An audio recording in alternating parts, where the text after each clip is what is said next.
আপোনালোকক মই আৰু এটা কথা ক'ব খুজিছো অলপ আগতে আপোনালোকে দেখিছে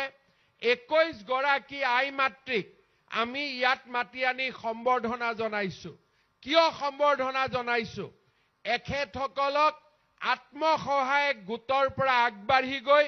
তেওঁলোক আজি লাখপতি বাইদেউ নহয় মহা লাখপতি বাইদেউ হৈছে এজনী বাইদেউৰ উপাৰ্জন 10 লাখ টকাতকৈ বেছি হৈছে অহা কিছুদিনৰ ভিতৰতে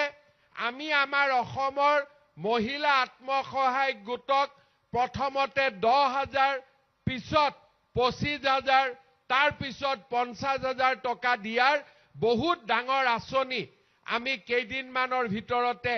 দুমাহ এমাহৰ ভিতৰতে আৰম্ভ কৰিম ইনকুৱাৰী চলি আছে সাৰ্ভে কমপ্লিট হ'ব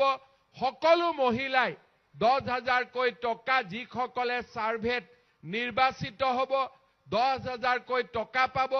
ভাল কাম কৰিলে চৰকাৰে আকৌ 25,000 টকালৈকে দিব মই আশা কৰোঁ যে আজি ইয়াত আমাৰ যিমান বাইদেউসকল উপস্থিত আছে তেওঁলোকেও যাতে নিজৰ পৰিশ্ৰমেৰে প্ৰথমতে লাখপতি হয় তাৰ পিছত মহা লাখপতি হয় তাৰ বাবে মই আজি ইয়াত উপস্থিত থকা বাইদেউসকলক অনুৰোধ কৰিম